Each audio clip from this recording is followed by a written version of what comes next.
Good morning. I'm in a bit of a conundrum.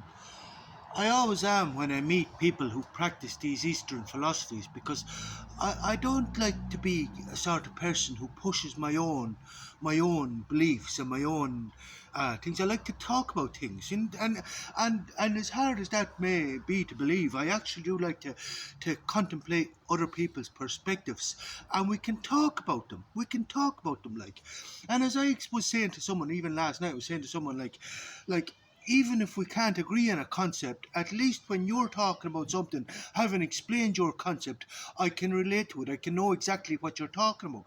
Regardless, even if I don't agree, but then I can make a point and you can relate to my concept. So it's very important that we understand some basic fundamentals. And if we can't understand the basic fundamentals, well, maybe we can talk about them. But what gets frustrating is when people don't want to even think about them. They don't even want to think about them, and it leaves me sort of wondering: do these fuckers even have the capacity to think? And then what is it to think? What is it to think? And I said to myself, well, what sort of capacity do they need? If I say something to them, do they not have the capacity to think about what I'm saying, and does it, and is it relevant? Is it valid? Is it a possibility? Is it a probability? You know what I'm saying? Rather than just telling me to go fuck myself and reverting back to the thought processes, this ingrained loop that doesn't seem to be serving them very well.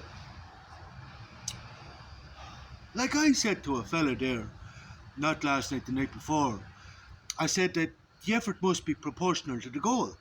The effort must be proportional to the goal. And the bigger the goal, the bigger the fucking effort has to be. Basically, the more adversity you're going to face, the more hardship that we're going to have to face, and the more fucking effort that you're going to have to fucking put in. Because otherwise you will not have the necessary skills to achieve or maintain this goal, this end. Do you know what I'm saying? You will not have the necessary skills. You will not have the coping mechanisms. You'll have nothing. It's like as a lad said to me one time, if you want to build a big fucking house, you have to build big foundations, good foundations. Because if you don't build good foundations, when you go to put the roof on, the whole lot will come crumbling down around you. Now, this is the very same as what I say about fast in, fast out. Anything that's built overnight crumbles overnight because the foundations aren't there. You know, this is very largely the problem with illusion and deceptions. You'll flash in the pan. Whoa! I'm flavour of the month this month, and next month no one gives a fuck about me. and this can be the cause of much misery. But anyway, right. So I said the effort must be proportional to the goal. And so I was sort of asking me, well, what effort are you making? Now, I know I've been giving out with the market and everything else, but you have to make a fucking effort. As I say, sitting on your fucking arsehole expecting customers to fall out of the fucking sky. I mean, like, it's different for me because I'm not looking for any fucking customers. But he was looking for customers. He seemed to be very concerned about the business and where if it was going to take off, and have I bookings for tomorrow, and have I bookings and forest meditation and Reiki and sound healing, and what he was going to charge and what people could have done and donate and everything. And he says, you're first concerned about the money. You've an awful lot of focus on money. And he said, I need money. He said, I need to eat. And I said, but you don't need money. You have food. You have shelter. I said, you don't actually need money. So what he was actually suffering was from the fear of having no money, and the fear of having no food, and the fear of, but he was suffering, but these were not present fears. These were fears that I will have no money, I will have no, but I was trying to explain to him, like, you're being given an opportunity to go overcome these fears, but you seem to be falling apart at just the thoughts of facing this opportunity. Do you know what I mean? But anyway, that's a bit deep anyway. So I said, I will go back to the effort has to be proportional to the goal. But there was no great effort being made. So I started looking at him, because, well, I'm a hypothesis for him and he's a hypothesis for me. So I'd be conscious of that fact. So I get to well, I'm not going to sit there and listen to him like either we're going to talk or we're not. So I said to him, I said, do you think, is the lack of effort, I said, do you think does it relate to your insecurities, I said, that arise from a lack of confidence in the services that you provide. And he more or less told me go fuck myself, and I was jealous and this, that and the other. And I said, yeah, but can you not? I said, do you understand what I'm trying to say here? Now, this could go the other way as well. We could go with the opposite end of this is Dunning-Kruger syndrome, where you think you actually believe you're a lot better than you are, and you think you're a lot better than you are, but you don't seem to want to compare yourself to anybody else. It's sort of like the other man says, Keane Ramsey says, the only person you should compare yourself to is the person you were yesterday. Now, these people love this shit. They love this shit. And all you have to do is tell these fuckers what they want to hear, like this shit, that you only have to compare yourself to the person you were yesterday. Because that's exactly what they do. Put their head up in their fucking arse, tell themselves they're fucking wonderful, and then they seek to look for they know, because delusions don't work. The underlying current know that they're not the best. They're not the best.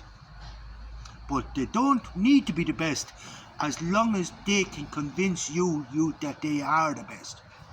It's like I said to him the other day. I said, did you promote your business while you were down having a pint? And he said, no, Jesus, no. He said, I can't promote a business as a recce master, drinking and smoking. I'm supposed to be promoting well-being and good living and well-being. I says, but sure, then why are you drinking and smoking in the first place? And he just started laughing. I said, you're trying to deceive people. I said, you're not being true to yourself. I said, you're being a deceiver. I said, and then when he starts to stress about the customers and about the money, he said, how is your own chi? How is your own chi? Do you know what I mean? Like, if you're doing Reiki and you're doing Reiki and sound healing and all these Eastern philosophies with the thing, first of all, should we not ask, this is now, I'm ignorant, but I'm only asking questions to try and cure my ignorance. But I'm just going to ask, should the first question a person should ask when they come to a Reiki master or a sound healer or anything else is, how is your chi? How is your fucking chi? Because how are you going to address my chi if you can't address your chi? As someone said to me one time when I went into a place, if you're stressed, we're stressed. I said, yeah.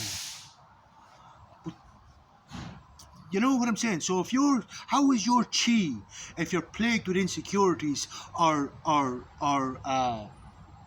desires? So if you're plagued with insecurities or desires, as I said to him, because I was starting to look at this. Well, if he has insecurities, is the obvious thing to do not go and address these insecurities? Fuck back to Nepal and fucking seek out the best. Now, Nepal are on the game too, because we spent the first morning he was there taking out all these trinkets and everything else, and he explained this for this healing, this for that feeling, this is rose quartz, this is this quartz. And I said, but sure, that's fucking resin. That's not stone at all. And it sort of clicked him, it was sort of like this was the first, did you just kick me in the bollocks, like? But what do you want me to say, like? But anyway, so Nepal is on the game already of selling the delusions, selling the Reiki master courses, selling the thing, because we have a name made for ourselves which authenticates us to sell you shit. That being in the name of I'll wear the cultural clothing and I'll do the courses for the Reiki master because it's easy money. It's easy money. But this is